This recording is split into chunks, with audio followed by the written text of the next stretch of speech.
I need to tell you about the dinner where my friends thought they were doing someone a favor, and the moment I realized the favor they actually needed help understanding was kindness, not pity. My name's Grant Whitfield. I'm 32. I work as a civil engineer for the city, mostly bridge inspections and infrastructure assessments. The kind of job that teaches you fast that things look stable right up until the moment they aren't. I'd been single for about 2 years, not from any dramatic ending. Just a slow fade with someone I dated through grad school who eventually wanted a different city than I did. Since then, I'd been the guy my friends occasionally tried to set up, mostly because I never said no outright, which I think they mistook for enthusiasm instead of just general politeness. My friend Holly called me on a Wednesday with that specific tone in her voice that meant she'd already decided something on my behalf before asking my opinion. "Dinner Friday," she said. "Small group, my place. There's someone I want you to meet." That's not even a question.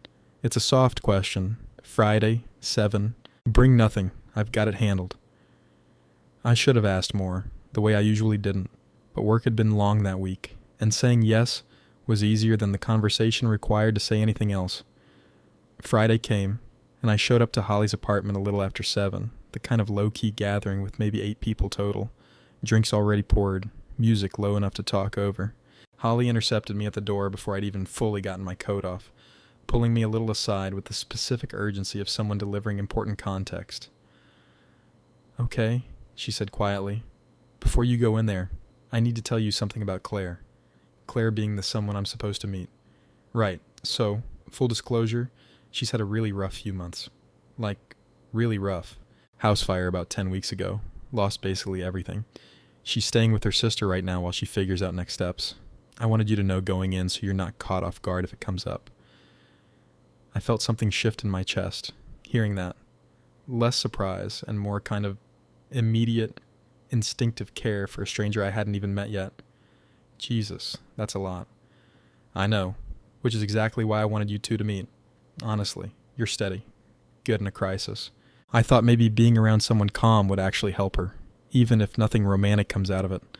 I appreciated the honesty in that, even though something about the framing already bothered me a little. The idea that Claire was being introduced to me partly as a project, someone who needed steadying rather than someone who might just be worth knowing on her own terms.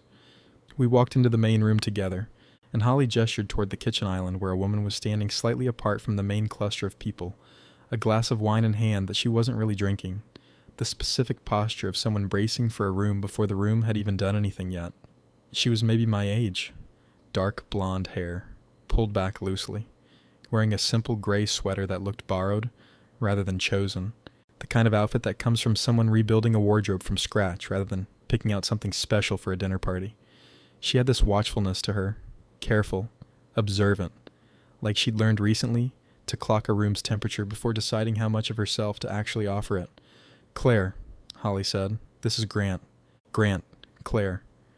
"Hi," Claire said, polite but guarded, the kind of greeting that's been given 100 times in the last 10 weeks to people who already knew her situation before they knew her name.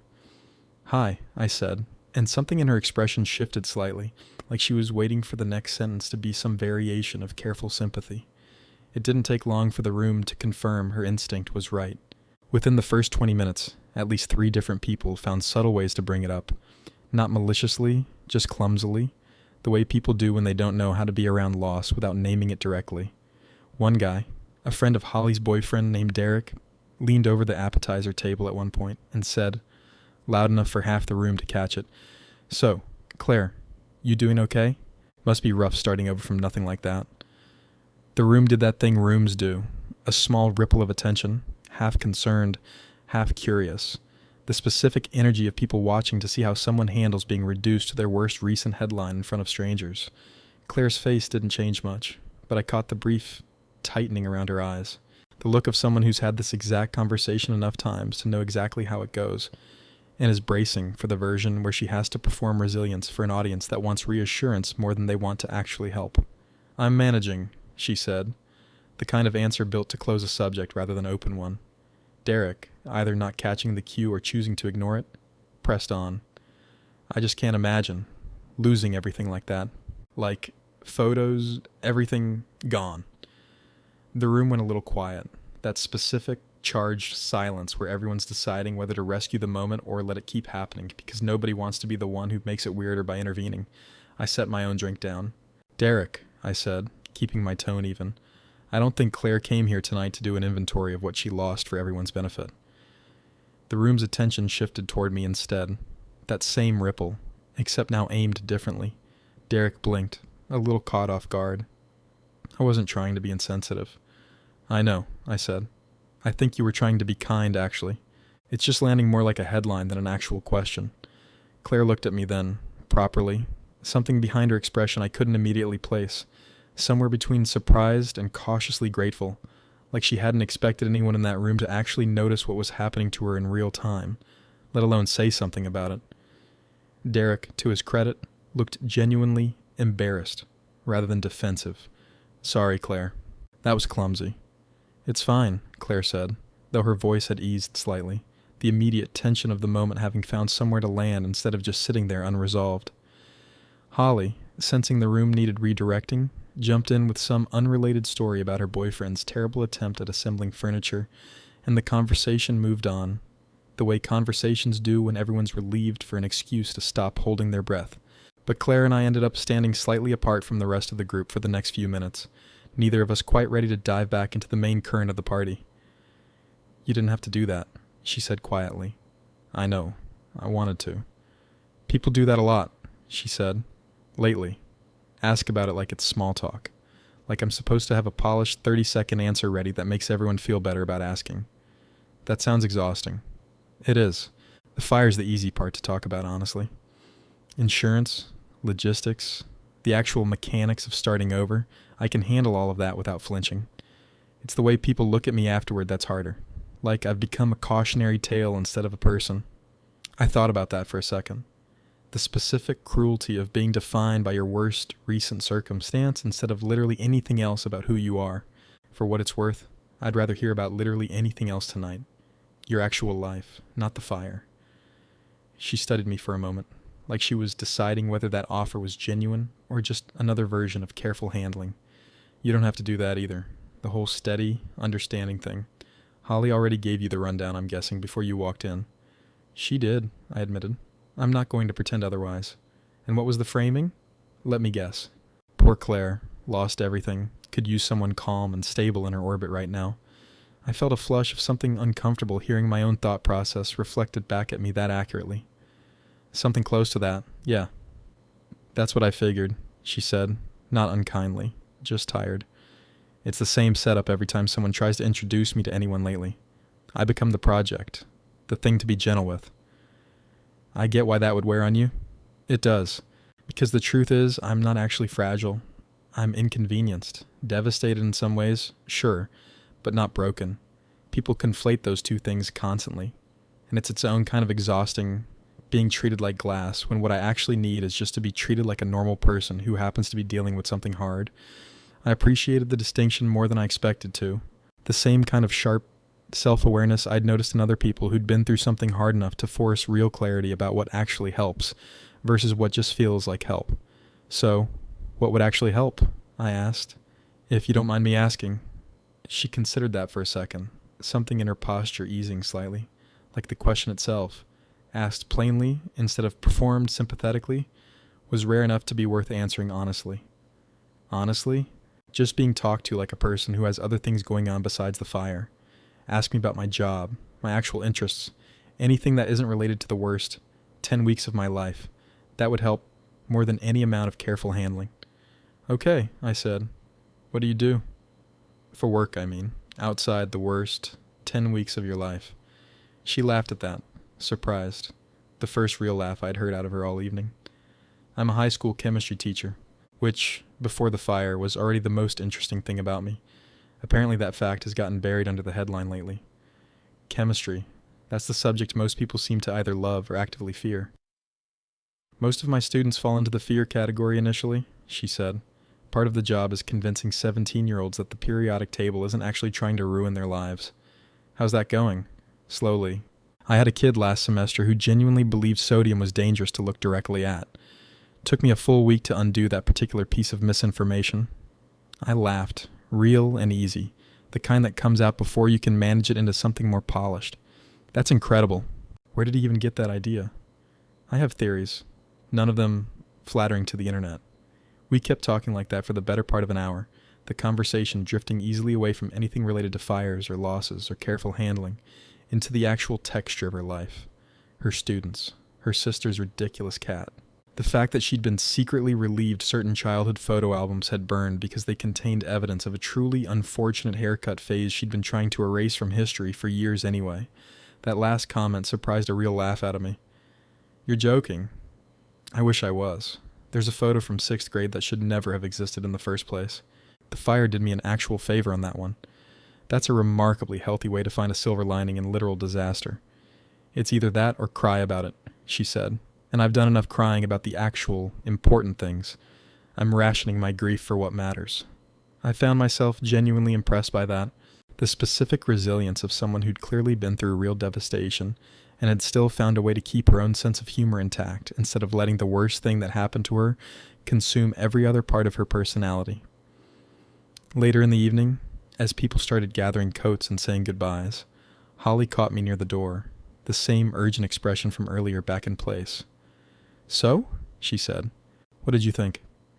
I think you set the whole framing up wrong, I said. You told me about her like she was a situation to be handled carefully. She's not. She's just a person who's dealing with something hard and would rather be talked to like everything else about her still matters too. Holly looked a little stung by that, though not defensive. More like she was actually absorbing it. I didn't mean it like that.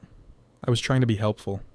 I know, but I think the helpful thing would have just been introducing us normally, without the warning label attached. She nodded slowly. Fair. I'll remember that. Claire was gathering her own things nearby, close enough to have caught at least part of that exchange, and when our eyes met across the room, something passed between us, a kind of quiet acknowledgement that I'd actually meant what I said to Holly, not as a performance for Claire's benefit, but because I genuinely believed it. Walk you to your car? I asked, once she'd said her goodbyes to the rest of the group. Sure, she said, and we headed out into the cool evening air together, the party noise fading behind us. Can I ask you something? She said, once we'd reached her car. Genuinely, not as a test. Go for it. Why'd you actually say something back there? With Derek. Most people just let those moments slide and feel bad about it later instead of actually intervening. I thought about how to answer that honestly. Because I could tell you were bracing for it before it even fully happened. The whole room could probably tell. Honestly, if anyone had been paying attention. I just didn't want to be one more person who noticed and stayed quiet anyway. She looked at me for a long moment, something behind her expression settling into place, like she was recalibrating an assumption she'd walked into the evening already holding. That's different from what I expected tonight, if I'm being honest. What did you expect? Either pity, dressed up as kindness, or someone trying too hard to prove they weren't intimidated by the situation. You didn't really do either. I wasn't trying to prove anything, I said. I just didn't like watching you get reduced to a headline in front of people who don't actually know you. Most people don't think that far ahead in the moment, she said. They either say the clumsy thing or they don't say anything at all. I got lucky then. Caught it before I had the chance to overthink it into silence. She smiled at that. Small but real. The kind that had nothing performed behind it. Well, for what it's worth, I had a genuinely good time tonight, despite the rocky start. Me too, I said. And for what it's worth, I'd like to actually get to know more about the 6th grade haircut situation. Properly. Outside of a dinner party where Derek's lurking nearby waiting to ask invasive questions. She laughed, the real one again, easy and warm. That's a bold ask, given the haircut in question was genuinely traumatic. I contain depths. I can handle traumatic haircuts. Bold words. We'll see if you survive the description. We exchanged numbers there in the parking lot, and over the following weeks, what started as occasional texts turned into actual dinners. Just the two of us. Conversations that wandered easily into territory that had nothing to do with fires, or rebuilding, or any of the careful handling she'd been getting from everyone else in her life since the disaster. I learned about her work in real detail. The specific kids who'd surprised her by actually falling in love with chemistry despite themselves. The particular satisfaction of watching someone go from fear to curiosity over the course of a semester. I told her about bridge inspections, the strange poetry of structures that look stable but are slowly failing in ways only trained eyes can catch early enough to matter. About 2 months in, sitting on her sister's back porch on an ordinary evening, She brought up the fire directly for the first time without me asking. The first time she'd volunteered the subject instead of having it forced on her by someone else's clumsy curiosity. "I want to tell you about it properly," she said. "Not the headline version, the actual thing." "You don't have to. I'm not asking." "I know," she said. "That's actually why I want to. Because you've never once made me feel like I owed you the story just to satisfy curiosity. So now I want to give it to you because I want to, not because the room expects it." She told me about that night in real detail then. The smell of smoke that woke her up before the alarms did. The scramble to get out. The specific helplessness of standing across the street, watching everything she owned disappear into something she couldn't stop, or fix, or negotiate with. She told me about the weeks after, the insurance calls, the kindness of strangers that sometimes felt like genuine support and sometimes felt like being turned into a charity case against her will. She told me about the particular loneliness of being surrounded by people who wanted to help, and somehow still feeling unseen underneath all that help, because most of it came wrapped in pity instead of actual curiosity about who she was outside the disaster. "That's the part nobody talks about," she said. "Losing things is hard, sure, but losing the version of yourself that existed before people started looking at you differently, that's its own kind of loss too. One that doesn't get a casserole delivered to your door." I reached over and took her hand, not saying anything immediately, just letting that sit in the space between us, instead of rushing to fill it with reassurance she hadn't asked for.